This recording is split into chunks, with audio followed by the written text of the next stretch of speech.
Hello, and welcome to the Deathcast. I am your host, best-selling author Ian Todd, and I'd like to thank you for joining me for a special edition of the Deathcast. We're going to be joined by a guest this week.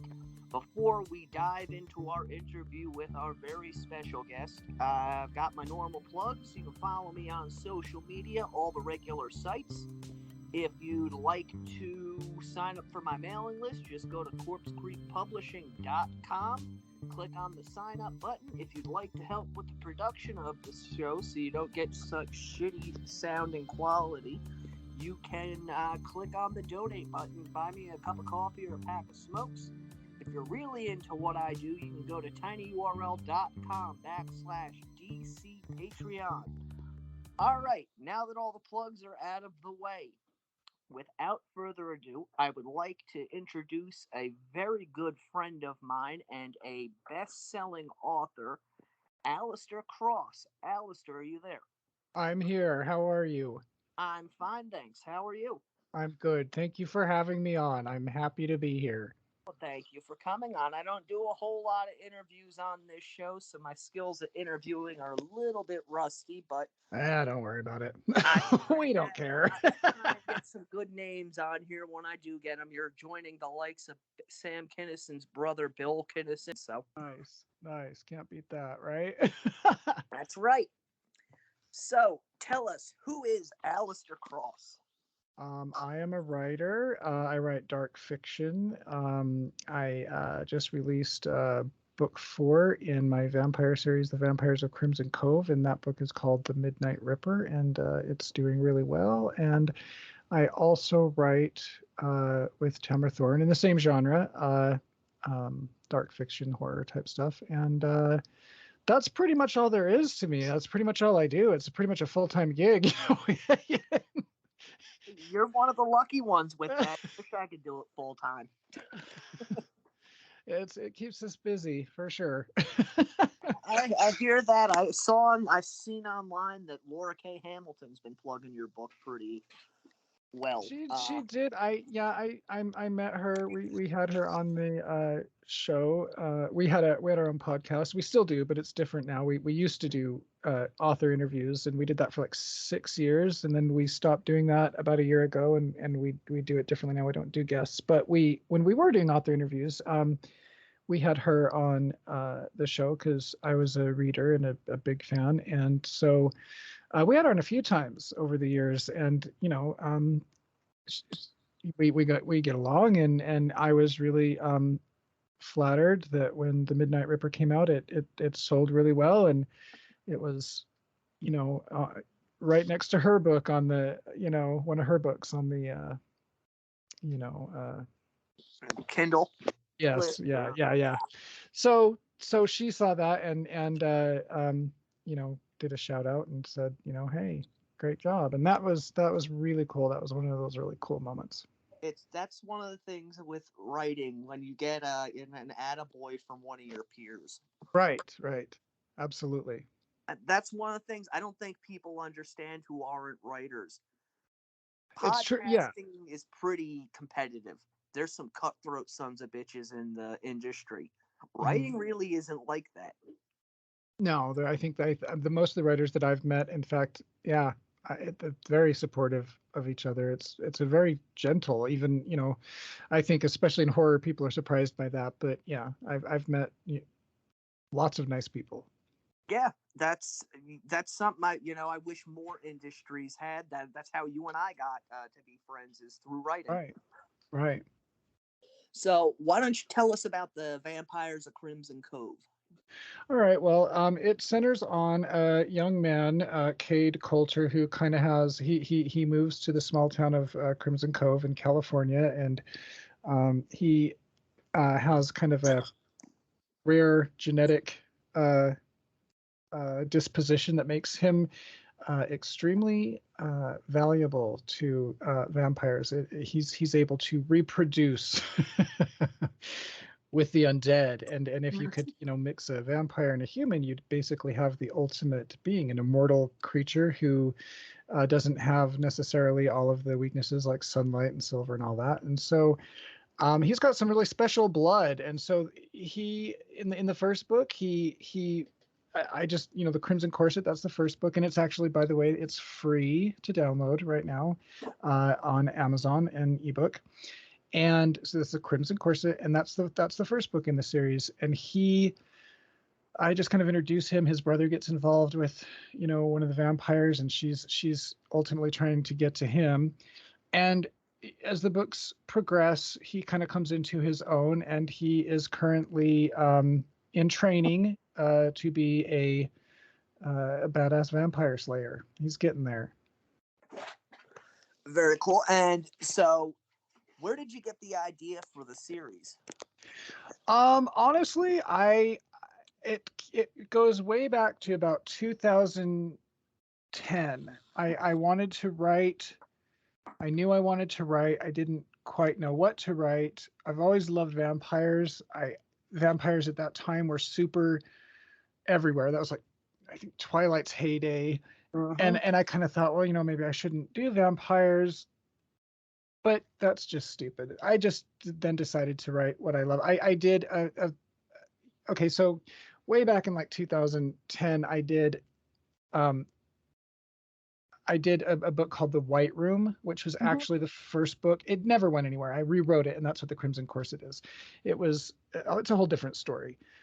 But the idea just, I really don't know. I love vampires. I love the idea of eternal life. I love, I like them. I like them when they're monsters, especially scary. I get that. My first series is dystopian vampire fiction. Nice. And it's really the same idea, the idea of immortality and really being able to do whatever you want with no real fear of consequence. Right. And I get the whole, my vampires were similar in that they couldn't procreate. Right. So, I get where you're going with that. So now, I understand that there's hints of realism inside of your books. You and I were talking off air. You mentioned that there's bits of true crime in your book. In a way, yes, because so this last book 4 in the series, The Midnight Ripper, it basically involves one of the good guys, the vampires, he's basically an addict, and he's had himself under control for decades, maybe even a century by now. But something kind of, triggers him, so to speak, in one of the books, and he goes on a rampage, and he's just an indiscriminate killer. He's a monster. And so book 4, The Midnight Ripper, kind of is about Cade with his mentor, Father Vincent Scarlatti, who's a priest and also a vampire slayer, trailing him. And I definitely took inspiration from the Jack the Ripper case. It's my favorite case. That sounds morbid to say, but I just for some reason I'm just riveted by that case, and I always have been. And so there's a lot of I would say tips of the hat to that. There's a lot of Easter eggs, a lot of the names of places and things like that. I totally, it was definitely, inspired by that in a lot of ways. I can get that. I can also get, having the favorite case. I mean, my personal one is the Larry Schwartz murders. So I'm not even familiar with that one. Yeah, that was actually the first episode I covered on the show. As a adopted boy who ended up killing his step parents because they were massively abusive behind closed doors. But that's not unheard of in the true crime community, especially not with these ID channel fucks, but the people that have been into it for decades. Everybody's got that one case or that one killer. They're just right. And I think Jack the Ripper, I think that case is especially intriguing to a lot of people because we don't know who it was. We don't, I mean, there's a lot of theories, but they don't know. And personally, I like that. I like that they don't know, and I don't think they ever really. I don't think they will. I don't see how. I mean, things could progress in a way scientifically that maybe someday, but as it stands right now, I can't foresee that happening. Yeah, I remember years and years ago, I read a short story about Jack the Ripper. You just made me think of it. It was in a the hell's his name? Alfred Hitchcock anthology, and basically the author had it that he was immortal who every X amount of years had to go on a killing spree remain. It was kind of like it way before it came out. I think it came out in the 1950s. Oh wow, nice, Yeah. nice. I don't think I've read that one, but Yep. yeah. So that's just, and I think that that's where, I mean, they say, reality is stranger than fiction. It's absolutely true because, I think every writer, fiction writer, is going to draw on information or experience. Mm-hmm. And how do you? I mean, no matter what you write, no matter how horrific the crime, it probably happened to somebody somewhere. It's crazy. Oh yeah, well I mean even with vampires there's been a ton of cases in the US in the last 40 years that have been vampire inspired. Oh, I know, right? You had the Vampire of Sacramento, and then there was a cult. I believe they were the Chicago Ripper crew. I think it was. They were a semi-vampire cult, and then even up in Canada, maybe a decade ago, you had that girl and her boyfriend that killed her parents, and he believed he was a vampire. Oh, right, right. Yeah. Yeah. And yeah, there's, cases of people who have had their blood drained and all Oh kinds yeah, of fun shit. there's vampire cults out there. I've Exactly. encountered people that were involved in them that are into that kind of shit. I knew some of them when I was in the Navy. Yeah. Yeah. It's nuts. But yeah, no, it's, I mean, that's where these, horrific, horrible stories all come from is, real life. That's the Mhm. reality. Yeah, real life with a dash of oh shit. Right. Exactly. Well said. I agree. Yes. So you said the book is doing well. What else have you got cooking? I know you've got a ton of stuff going on as always. Well, so I work, I have my, solo books, and I also Mhm. work with Tamara Thorne, and we also have a podcast. Our podcast is Thorn and Cross Carnival Macabre, and it's in all the usual places. And what we focus on is basically strange stories, ghost stories, monsters, all kinds of stuff. We've done things like on psychic machinery and you name it. We're always kind of doing. Right now we're working on one for Winchester House. As far as writing, we are working on uh, our book Spite House, which has been a long time coming, and it's a big bad book, and it should be here soon. That's all I can say about that for now. And the Ravencrest Saga is our ongoing gothic horror series, and that's a little bit on hold while we finish Spite House because that needs some attention. And as far as my solo stuff, I'm just going straight into the next Vampires of Crimson Cove books. Yeah, that seems to be at least from what I know. You're a big part of your focus. You and I've known each other for what 2-3 years, and you've been Hmm. pumping out. You people don't realize when they go and look for you online, you've got a lot of books out. There are, and I mean there's a lot with the Thorn and Cross books, and a lot, I mean not I mean I would be so much happy if there was even more, but yeah, I work on, we alternate. Tamara and I work together every day, and we alternate. Like in the morning we do, well, actually in the morning we do the things, like we work on the podcast or whatever, and then we go straight into, Spite House, and then we'll do that for a couple hours. Then we'll say do normally Ravencrest for a couple hours. We haven't been doing that because we're working on Spite House, but and then we go to our solo stuff, and I do that for a few hours, and I also do a lot of solo work on the weekend, like on Saturdays, and marketing stuff on Saturdays. So it's pretty much, yeah, 6 days a week. If I do less than 10 hours a day, I'm lucky. So there better be a lot of work. But I still feel like I'm like, come on, move, move. You know?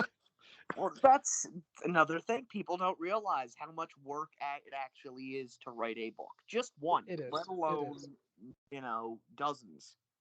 is. I mean, you can spend, you can spend some days it's great. Some days it's just like you're like you sit down and you bang out page after page.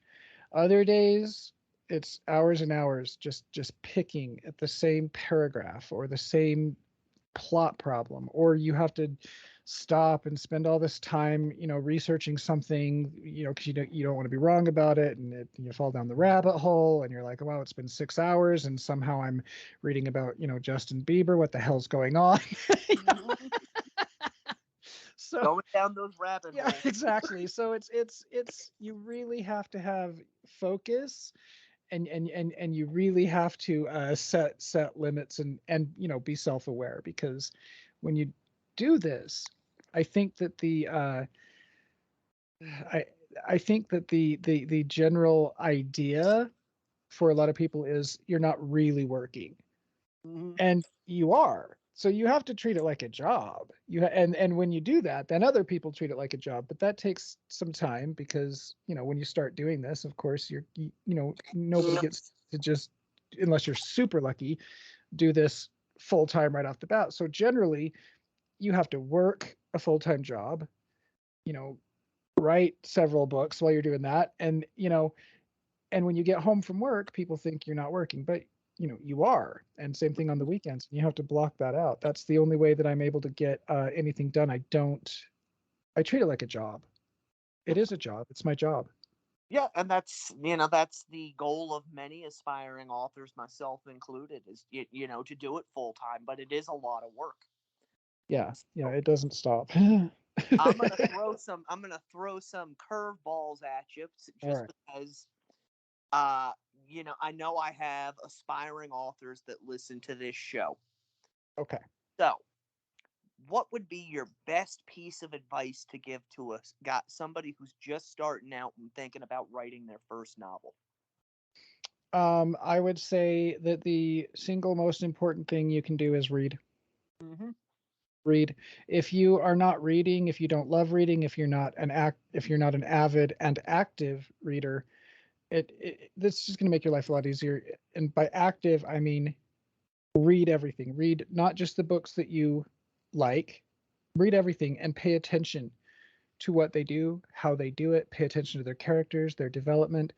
To me, my, I would say the single most important thing, about being a writer is to first be a reader and an attentive reader.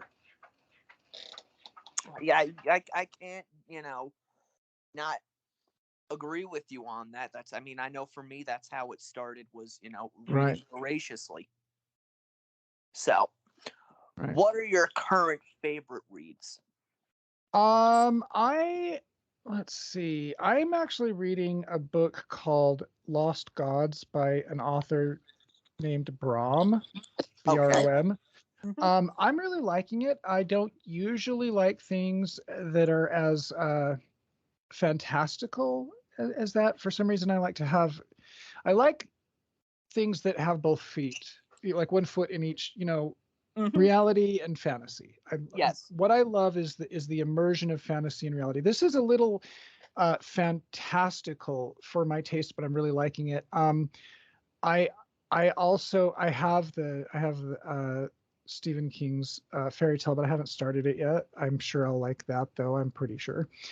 And I around this time of year, because it's Halloween, there are just a lot of like Halloween, you know, they're like tradition for me that I read. Hmm. Lots of old 80s vintage horror. I love that. Hmm. Yeah. All right. So, let's see what else. I'm going over my list of questions. All right, my next one. This is a curveball for you. What's the most difficult aspect of writing for you? Um, Simplicity. Hmm. Simplicity is power. If you can, in a very concise, limited amount of words, paint a bright, vivid picture, you are my hero. Hmm. Um, this is what I see. To me, that's what great writers can do. They can convey their message clearly in just a few words. For me, that takes work. I have to go when I go through my manuscripts before they go off to the editors. I rarely have to um, make many edits to things like the plot or the character development. I go through and I'm like, what's a clearer, cleaner, more concise way of saying this?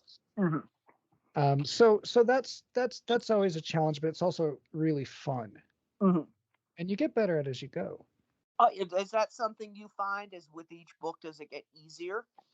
Um, no, not the books themselves, because I find that the plots, and you can ask Tamara this, it's hilarious. Every single book, every time I finish a book and I start the next one, I say, okay, this time I'm going to keep it simple. This time I'm just going to, just the beginning, the middle, the end, Yes. I'm You've not going to got to let have. the characters go in all their directions that they go in, but I've just come to accept that as part of my process. I'm not, um, so I, I don't want to say I wander, because obviously nobody wants to read a story that wanders. You have to reel it in. You have to tell a cohesive, good, solid story. But I let, and this sounds kind of nuts, but it's the best way to explain it. I kind of let the characters do what they're going to do and kind of tell me the story, because I have found that when I try to micromanage the events, plot point by plot point, it's not as good of a story. No, I agree with you. You have to have, those wandering side trips off to, Right. do whatever it is they're going to do, because and eventually and they're going to get yeah, back on the path. they do, and they come back or with information that comes in really handy, or they take it a direction that you're like, wow, that's way better than anything I was thinking. Well, yeah, that's something I don't think that a lot of readers understand, is that when you're writing a book, you've lived with these people in your head for so long, but you're learning who they are as you go. Oh, absolutely. As a matter of fact, that's one of my favorite things about this latest book in the Vampires of Crimson Cove series is it's book 4, and I'm learning things about Cade, the main character, that I really didn't know. I'm like, these people, they have an entire history, an entire past that you really don't know a whole lot about until you start letting them tell you. I can't sit down and say, okay, so what kind of music do I think is Cade's favorite kind of music? What was it like for him in school? What was it? I don't plan that out. I can't. I just start writing, and I let them kind of explore, and I find out. And it keeps me interested, because if I have to write, a point by point um story where, I don't know, I might as well work on an assembly line somewhere. You know what I mean? I want to be surprised. I want to be interested. Mm-hmm. Yeah, No, that's one of those. I understand that completely. If I'm not interested in the characters and what they're doing, then how can I expect the reader to be? exactly. That's I'm taking a dig at somebody here. That's why I've never been able to read Steinbeck, because good God. I read one, and yeah, I get it. It's a little rough. It's dry. It's like sandpaper. Yeah. You know who mine is John Updike. I've never read him. So I love The Witches of Eastwick, right? The Mm-hmm. movie. Yeah. I'm like, wow, this is I thought it was fantastic, cheesy, good. But anyway, I bought the book. I'm like, oh, this is based on a book. Yeah, no, I cannot do that guy. I cannot do that guy. It's just, yeah. Yeah. Sometimes you get those rare ones. That's how I found Warren Murphy's books. Oh And yeah, he's good. he's the created the Destroyer, the Eiger Sanction, Lethal Weapon, a whole bunch of stuff. They made a movie of it in the 80s, and I was stuck in an airport, and I saw one of the books in the bookstore and picked it up, and it was like crack. Right, right. That's how that's what you want. Yeah, but Steinbeck, it's his characters are too one-dimensional. Yeah, that's true. That's true. And what's funny is I can do a lot of older. I like Charles Dickens. I even like Wuthering Heights. A lot of people you know, but I do. I really do, you know, and I thoroughly enjoyed even Gone with the Wind. I love that. I read that book I last know, summer. It was right? great. I ate that up. You know, people are like, "What? Gone with the Wind?" I'm like, "No, I loved it. I loved it." There was a story to it. Right. There, A good one. Steinbeck is literally ABC. Right. And this is interesting because, you know, I when you read actively, and you also can, you know, watch television movies actively, because it's the same thing, it's story, you're learning about story. You find that there are kind of two kinds of writers, or two kinds of stories, ones that are kind of I think more character driven, I guess is the term, and ones that are more formulaic. And I Yes. I am not a big fan of formulaic. And I'm not saying there's not a place for it, but what I mean specifically is like, if you've seen one romantic comedy made from 1985 to 2022, you've seen them all. Yes. It's the same story recycled, and I get very tired of that. And I've read books that are like that. There are a lot of authors who churn out, you know, 3, 4, 5, 6, 7 books a year, just telling that same story, you know, we'll change the characters' names and change their hair color and put them in Montana instead of in Iowa, and we'll tell the same story. I couldn't do that. I wouldn't want to do that. I might as well go, you know, get a job where I just clock in and do the same thing every day and clock out, and I'm assured a paycheck. Yeah, well, it's boring. It's boring for the reader as it is for the writer. Yeah, I personally don't like it. I want to. I like it when I don't see it coming. I have a couple of friends who are in the writing community, and the horrors that it held. None of it seemed real, and yet it was. The sacrifice, the screams, the pact with the nameless ones, and the hell that I like the surprises. I respect any writer who, was a crime begging to be you know, solved, and he and the guy George doesn't are get the the girl, only or ones the, you with know, enough they both die horribly in the end. The real question is, will they Not necessarily survive that, long but enough but you know what I to mean. Like do it? anybody that surprises me, Maggie, and I think, available 11, you know, 30, of course everybody, 2021, you know, paperback Stephen and King, you know, all the rage and everything like that, and I get it. I do get it. I'm a big fan myself, but I think that's a lot of the times what he does, and people complain a lot about his endings. Oh, you know, I didn't like the end. I didn't. You know, he doesn't do what you expect, and I think on one hand that's very disappointing to a lot of people, and on the other hand, I think that's a big part of the reason why he is where he is. You don't know what you're getting into, and I like that. Yeah, no, I agree with you. There's been a couple of his after his accident that I read that the book was great until I got to a certain point. It was like, oh god, alien. And there's a lot of those too. Yes. I'm thinking specifically Under the Dome. I was so excited when that came out, and then I got to the end, and it was like a kick in the nuts. Yeah, I have not read that one. But I know exactly what you're talking. There have been a few that I'm like, what? Yes. It's like all of a sudden you just, you know, yes, you know, and he's very proud of the fact I don't know the ending, and sometimes it shows. Yes, that's one thing I can say is I always know my ending before I start. And I think that's important, and that's another thing that I would say, when, you know, if I were to give advice, I would say, I actually, unlike, I know what Stephen King says and I get it, but I personally think that you should at least have an idea of where you're going. I think you need that. And you know what? Oftentimes I come up with 2, 3, or 4 possible endings, and I'm like, well, we'll see. Yes, And I'm the same way. sometimes it doesn't go the way I planned it. But if I don't have some idea of what the point of the story is, I'm not quite sure how to write it. Yeah, no, I agree with you. I've gotten stuck on stories where I didn't know where I was going at the end, and the story died. Does, because it's like, I mean, you can just keep going and going and going indefinitely, and which is sometimes what I think Stephen King does.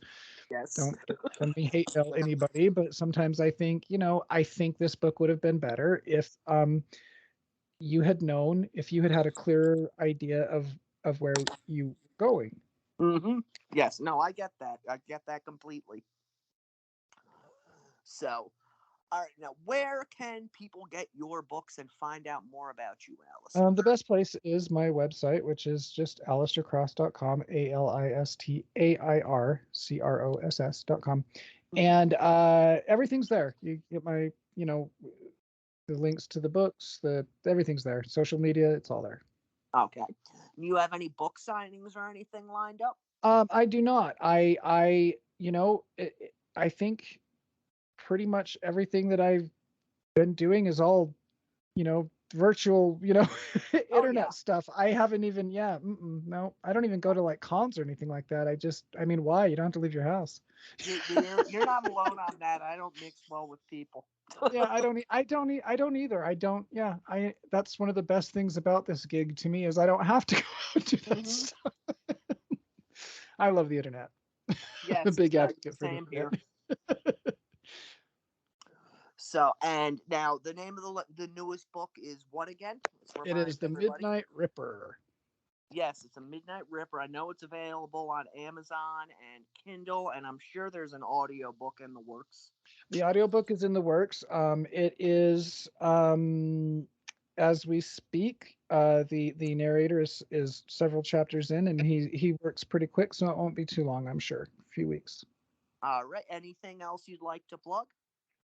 Nope. Other than I just want to say thank you because I do listen to your show. I'm actually a fan of it, and so it's an honor to be here. Well, I appreciate you coming on. As I said, you're a good friend of mine, and I always try and support my friends' works. Again, that's Aleister Cross, The Vampires of Crimson Cove series. You can find it Amazon and at his website, AleisterCross.com. I'd like to thank you for coming on, Aleister. You are welcome anytime. And again, thank you. It's you are very supportive, and I appreciate that. Thank you. You are welcome, and you'll have to come back out when your next book is coming out. I absolutely will anytime. All right. Thank you, everyone, for listening to this special edition of the Deathcast. Again, my guest was Aleister Cross. You can find him at AleisterCross.com. The Deathcast is a production of CorpseCreekPublishing.com. Until next time, stay morbid.